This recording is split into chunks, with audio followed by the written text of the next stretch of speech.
Episode 29। Anika की नींद एक अजीब आवाज से टूटी। उसने उस आवाज पर ध्यान दिया तो उसे एहसास हुआ वो रितिका के कमरे से आ रही थी। अनिका जल्दी से बिस्तर से उतरकर रितिका के कमरे की तरफ बढ़ गई। उसके कमरे का दरवाजा खुला हुआ था। अनिका उसको आवाज लगाते हुए अंदर आई, लेकिन रितिका अपने कमरे में नहीं थी। अनिका हैरानी से कमरे के चारों तरफ देखी और फिर कुछ सोते हुए कमरे से निकलने लगी, लेकिन तभी एक बार फिर से वही आवाज आई। इस बार अनिका को एहसास हुआ आवाज वाशरूम से आ रही थी। वो तुरंत उस तरफ दौड़ पड़ी। वो वाशरूम के दरवाजे पर जोर से अपने हाथ मारते हुए चिल्लाई, रितिका, क्या तुम ठीक हो? अंदर से जब कोई आवाज नहीं आई तो अनिका एक बार फिर से दरवाजे को नॉक की।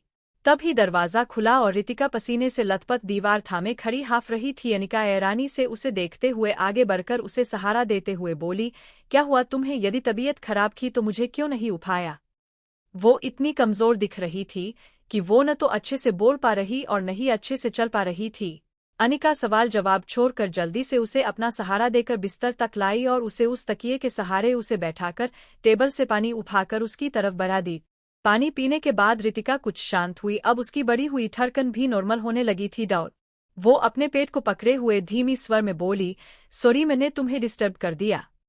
अनिका अपनी बौन चढ़ाते हुए गुस्से से बोली, हम एक साथ एक ही फ्लैट में रहते हैं और अब हम दोनों ही एक दूसरे के लिए परिवार है। तुम बेहिचक मुझे उठा सकती थी। मानती हूँ मैं थोड़ी अलग हूँ, लेकिन इतनी भी इमोशनलेस नहीं हूँ कि तुम्हारी तकलीफ को न समझ सकूं। बताओ क्या हुआ और कैसे हुआ? अनिका की बातें सुनकर रितिका के पीले चेहरे पर एक हल्की सी स्माइल तैर गई।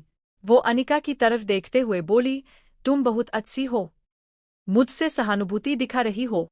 अनिका भावशून्य होकर पूछ, नहीं बिल्कुल नहीं, मेरी नजर से देखा तब तुम्हें एहसास होगा कि तुम कितनी अच्छी हो। बस हो गया, मैं बिल्कुल भी इम्प्रेस नहीं होने वाली। अब बताओ क्या हुआ तुम्हें? रितिका हल्के से अपना सिर हिलाई, जैसे उसे अनिका से इसी बात की उम्मीद थी। फिर वो धीरे से बोली, असल में कल रात जब मैं पार्टी से आई थी तभी से पेट में दर्द होने लगा था और सुबह से वोमिटिंग, लेकिन मैं सच कह रही हूँ ऐसा कुछ भी एबनॉर्मल नहीं खाए थे जिसके कारण मेरी ये हालत हुई है। अनिका शांति से रितिका को देखते हुए बोली, कोई बात नहीं, कभी कभी हो जाता है। एक काम करते हैं, हम हॉस्पिटल चलते हैं। लेकिन अनिका तुम्हें? अनिका अपनी बड़ी बड़ी आंखों से रितिका को देखते हुए बोली, यदि मैं तुम्हारी जगह होती तो तुम क्या मुझे यूं ही छोड़ देती? रितिका अपना सिर नीचे झुका ली। अनिका उसका स्लीपर उसकी तरफ बढ़ते हुए बोली, मुझे मेरा जवाब मिल गया, तुम इसे पहनो, मैं बस अभी अपना जैकेट और पर्स लेकर आती हूँ। डॉक्टर की हिदायत पर नर्स रितिका को सलाइन लगा दी। रात भर की थकावट और दर्द से निजात पाते ही रितिका की आंख लग गई। अनिका उसी कमरे में बैठी मैगजीन उलट पलट रही थी, लेकिन उसका मन नहीं लग रहा था। उसका एक कारण कल की रेस भी था। उसे विराज का चेहरा याद आ रहा था जब वो अपनी चोट की परवाह न करते हुए अपनी आंखों में हैरानी लिए उसे देख रहा था। अनिका को जैसे ही उसके चोट की याद आई, उसके आंखों के सामने विराज के माथे से बहता लाल खून याद आ गया। वो कसकर अपनी मुट्ठी को भींच ली। उसे अपने अंदर दर्द का एहसास हुआ। उसे समझ में नहीं आया कि ऐसा क्यों हुआ। विराज के दर्द से आखिर उसका क्या वास्ता? वो अपने मन में उठ रहे सवालों को विश्राम देने के लिए चेयर से उठ खड़ी हो गई। वो रितिका की तरफ देखी, जो गहरी नींद में थी। अनिका को अपनी उलझने और विराज की चोट उससे उसके चैन को छीनते हुए नजर आया। अनिका गहरी सांस लेते हुए कमरे से बाहर निकलकर कॉरिडोर में आ गई और वहां आते जाते लोगों को देखने लगी। इसी दौरान उसकी नजर दिव्य पर पड़ी। ये यहाँ क्या कर रहा है? क्या विराज यही है? ये सोचते ही, ना चाहते हुए भी, उसके कदम उस तरफ बढ़ गए जहां दिव्य गया था। उधर विराज हॉस्पिटल के बेड पर लेटा हुआ था और उसे घेरे उसके दादू, मॉम और डैड चुपचाप से चिंतित भाव से उसे घूरे जा रहे थे। ऐसा लग रहा था पूरा खानदान की उठकर आ गया। विराज अपनी दयनीय दृष्टि से कविराज की तरफ देखते हुए बोला, प्लीज आप लोग ऐसे मुझे मत देखिए। ऐसा लग रहा है मैं कोई छोटा बच्चा हूँ जिसे चोट लगते ही सारा खानदान आ गया। सब हंसेंगे मुझ पर। एक छोटी सी चोट के कारण आप लोगों को इस तरह नहीं आना चाहिए था। वैसे आप लोगों को बताया किसने? ये कहते हुए विराज विवान और दिव्य की तरफ गुस्से से देखा। विवान विराज के गुस्से से बचने के लिए नंदिनी के पीछे खुद को छुपाते हुए बोला, मैं आंटी से झूठ नहीं बोल सकता था। नंदिनी अपने हाथ से अपने कंधे पर रखे विवान के हाथ को थपथपाते हुए बोली, अब तुम इतने बड़े भी नहीं हो गए हो कि अब हमसे बातें छुपाओ। मॉम ऐसी बात नहीं है, विराज झेंपते हुए बोला। तो किसी बात है वीर? कितनी बार बोली हुई इस तरह बाइक मत चलाया करो। मॉम गलती से। गलती से? नंदिनी का गला भर आया। एक सेकंड के लिए मेरी जगह खुद को रख कर सोच, यदि तुम बाइक से नहीं जंप करते तो क्या होता। नंदिनी दर्द से अपनी आंखें बंद कर ली, जैसे आंखों से विराज को गिरते हुए देख रही हो। विराज कुछ कह पता उससे पहले ही कार्तिक नंदिनी को अपने सीने से लगाते हुए उसके सिर को हल्के से सहलाते हुए बोला, शांत हो जाओ नंदिनी, जो हो गया वो हो गया। देखो विराज बिल्कुल ठीक है, चिंता वाली कोई बात नहीं है। तभी विराज भी कार्तिक की बात को दोहराते हुए, मैं बिल्कुल ठीक हूँ मॉम। अच्छा प्लीज आप रोना बंद कीजिए, मैं प्रॉमिस करता हूँ आगे से ऐसा कुछ नहीं करूंगा। प्लीज मॉम अब तो स्माइल कर दीजिए, इतने दिनों बाद आपको देख रहा हूँ।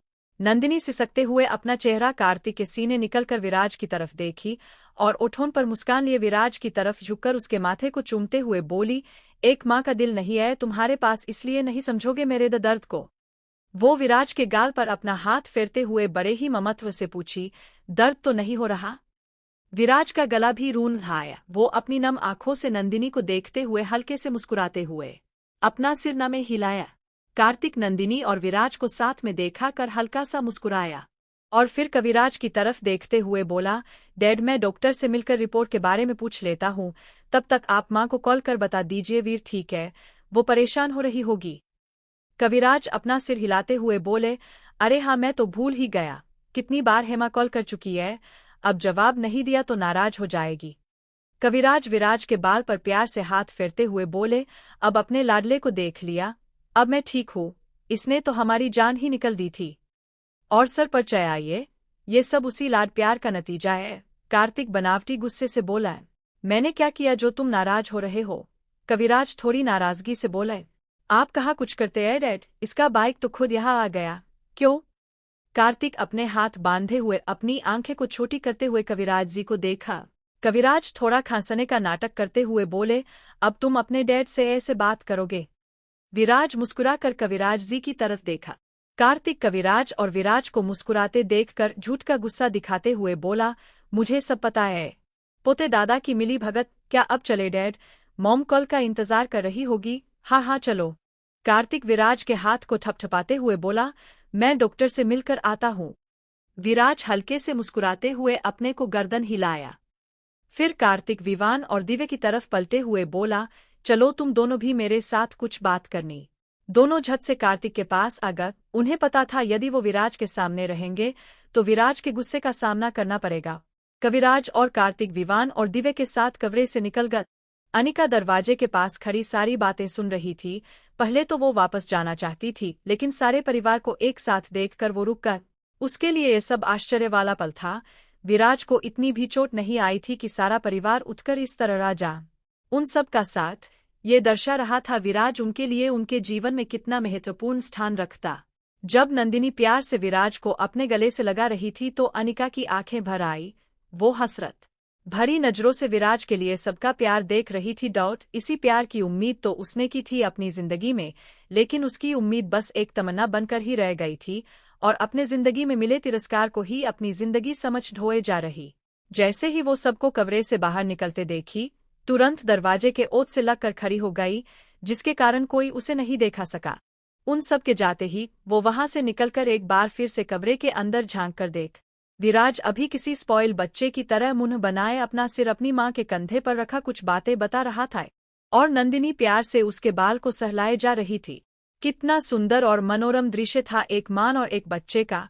अनिका का दिल एक बार फिर से मचल उठा था इस अपंथ के लिए जो उसे कभी नहीं नसीब हुआ था। दोनों को एक साथ प्यार से बातें कर देखकर अनिका को अपनी माँ की याद आई तो एक करवाहट उसके मन में उभर आया। उसे तो याद भी नहीं था कभी अंकिता उसे इतने लाड से अपने सीने से लगाई रोग। उन दोनों के बीच का रिश्ता बिल्कुल भी सामान्य नहीं था। बचपन से उसे माँ के होते हुए भी बिना माँ के रहना पड़ा था, क्योंकि उसकी माँ को नाम दौलत शोहरत से कभी फुर्सत ही नहीं मिला। अनिका अपने की यादों में खोई हुई थी कि तभी उसे अपने कंधे पर किसी के हाथ होने का एहसास हुआ। वो चौंक कर पीछे पलटी तो नंदिनी उसे देखकर हल्के से मुस्कुराते हुए बोली, क्या तुम विराज से मिलने आई हो। अचानक से नंदिनी को अपने पास देखकर वो हड़बड़ा गई। उसे नहीं पता था कि वो क्या जवाब दे। वो अपना सिर हाँ में हिलाते हुए बोली, वो मैं बाद में आ जाऊंगी। क्यों, अभी क्यों नहीं आओ, अंदर आओ, विराज से मिलकर जाओ। अनिका विराज के सामने नहीं जाना चाहती थी, लेकिन नंदिनी को उसका कारण क्या बताती, इसलिए वो उसके साथ चल पड़ी। नंदिनी कमरे में आते हुए बोली, वीर देखो तो तुमसे मिलने कौन आया है। विराज जो मुड़कर लेटा हुआ था, नंदिनी की आवाज पर उसकी तरफ पलटते हुए बोला, कौन है मॉम? तुम खुद ही क्यों नहीं देख लेते? नंदिनी अनिका के सामने से हटते हुए बोली। अनिका को वहां देखकर विराज की आंखें आश्चर्य से फैल गईं। वो हड़बड़ाते हुए बिस्तर से उठते हुए बोला, अनिका। अनिका झेंपते हुए बोली, कैसे हो तुम? विराज अभी भी हैरान था क्योंकि जहां तक वो उसे जानता था वो समझ रहा था नंदिनी के कारण वो नॉर्मल तरीके से बात कर रही थी। विराज अपना सिर हिलाते हुए बोला, ठीक हूँ, और बताओ यहाँ कैसे? नंदिनी विराज की तरफ देखी, जैसे वो उसके मनोभाव को समझने की कोशिश कर रही हो। जिस तरह वो अनिका को देखकर कौंका था, वो नंदिनी को कुछ सोचने पर मजबूर कर गया। विराज की आंखों की चमक उसके मन के बात को बताने के लिए काफी था। नंदिनी के ओठों पर हल्की सी मुस्कान तैर गई। वो अनिका के कंधे पर हल्के से अपना हाथ रखते हुए बोली, बेटा क्या तुम कुछ देर तक यहाँ रुकोगी? जरा मैं अटेंडेंट को लंच के लिए बोल कर आती हूँ। विराज नंदिनी के इस व्यवहार पर चौंक उठा, क्योंकि किसी को भी बुलाने के लिए बाहर जाने की जरूरत नहीं थी। वह फोन भी रखा था और बेल भी, लेकिन उसने नंदिनी का प्रतिरोध नहीं किया। बाद में सवाल करने का सोचकर वो चुप रह गए। अनिका विराज की तरफ देखी, जो हैरानी से उसके जवाब का इंतजार कर रहा था। अनिका फिर नंदिनी की तरफ देखते हुए बोली, जी जरूर। नंदिनी प्यार से अनिका के गाल को छूते हुए बोली, बस 5 मिनट में आती हूँ। ये कहकर वो अनिका और विराज को अकेला छोड़कर कमरे से बाहर निकल गई। नंदिनी के जाने के बाद कमरे में खामोशी छा गए। विराज को पता था वो कुछ नहीं बोलेगी, इसलिए वो खामोशी को खत्म करते हुए बोला, थैंक यू। अनिका अपनी नजरें उठाकर उसकी तरफ देखते हुए बोली, थैंक यू किस बात के लिए? मुझसे मिलने आने के लिए। मैं तुमसे मिलने नहीं आई थी, रितिका की तबीयत खराब थी, उसी के साथ आई थी। अनिका एक ही लय में सब बोल गई। वो नहीं चाहती थी कि विराज को कोई गलतफहमी हो। विराज हल्के से मुस्कुराया। वो उसकी आंखों में देखते हुए बोला, तुम्हारी यही बातें मुझे बहुत अच्छी लगती है। अब हैरान होने की बारी अनिका की थी। लेकिन सच कहूँ तो तुम्हें अपने सामने देखकर मुझे बहुत अच्छा लग रहा है। और मुझे नहीं पता तुम्हारे मन में क्या चल रहा है, लेकिन मुझे खुशी हो रही है। आखिर तुम्हें मेरी याद यहाँ तक खींच ही लाई। अनिका बिदकते हुए बोली, तुम कुछ गलत अर्थ लगाओ। उससे पहले तुम्हें बता दूं, मेरा तुमसे मिलने का ऐसा कोई इरादा नहीं था। तो फिर यहाँ कैसे? विराज अपनी आईब्रो उठाते हुए उसे देखने लगा। अनिका हिचकते हुए बोली, वो मैं बोर होकर कॉरिडोर में घूम रही थी तो तुम्हारे कमरे पर नजर पड़ी। सबको यहाँ देखकर मैं रुक गई और तभी आंटी को लगा कि मैं तुमसे मिलने आई हूँ। उफ़ अनिका, क्या हमेशा हरिश्चंद्र बनना जरूरी है? झूठ ही बोल देती मेरा दिल रखने के लिए, तो क्या हर्ज हो जाता है? भ्रम ही सही, मन को तसल्ली होता कि तुम्हें मेरी परवाह है।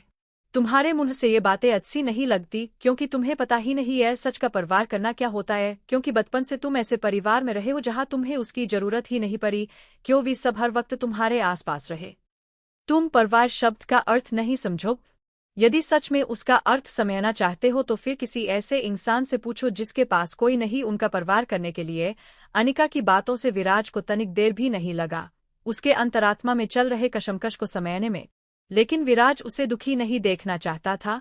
वो बात को अलग रुख देते हुए बोला, छोड़ो ना, ये परिवार और परवार की बातें कुछ नहीं रखा है इनमें। अनिका एक फीकी हंसी के साथ बोली, सही कहा, तुम कैसे समझोगे? किसी ऐसे से पूछो इनका सही मतलब जो एक टूटे परिवार से आते हैं। अनिका को गंभीर देखकर एक बार फिर से विराज कोशिश करते हुए बोला, तुम कभी मुस्कुराती नहीं हो। यदि यही बात थोड़ा मुस्कुरा के बोल देती तो क्या जाता?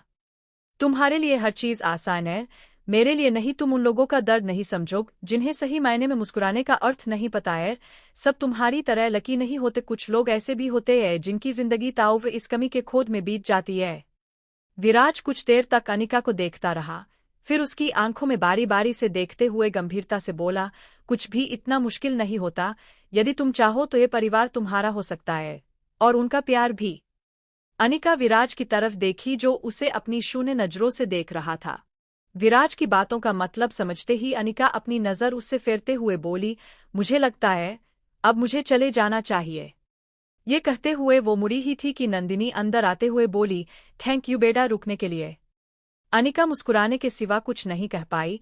नंदिनी उसे चेयर पर बैठाते हुए बोली, कुछ देर बैठो फिर जाना। अनिका विराज की तरफ देखते हुए बैठ गई। नंदिनी विराज के बगल में बैठकर रोटी का एक टुकड़ा सब्जी के साथ लगाकर उसे खिलाते हुए बोली, जल्दी से खत्म करो, मुझे पता है तुम्हें भूख लगी है। विराज चुपचाप मुंह खोल कर खा लिया। नंदिनी फिर से दूसरा टुकड़ा तोड़कर अनिका की तरफ बयाते हुए बोली, तुम्हें भी भूख लगी होगी। अनिका हड़बड़ाते हुए बोली, नहीं आंटी मैं ठीक हूँ। नंदिनी प्यार से उसके सिर को सरलाते हुए बोली, तुम भी मेरे लिए विराज जैसी हो, इसलिए माँ को कभी ना नहीं करते, खा लो।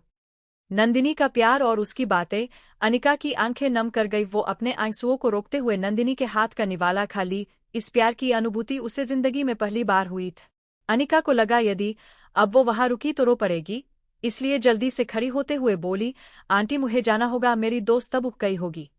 नंदिनी मुस्कुराते हुए बोली, ठीक है जाओ, लेकिन एक शर्त पर, मेरे जाने से पहले तुम्हें मुझसे मिलने आना होगा।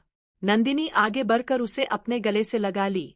अनिका हतप्रभ थी। वो अपनी भावनाओं को अपने अंदर समेटे हुए अपनी गर्दन को सहमति से हिलाते हुए तेजी से बाहर निकल आई। दाई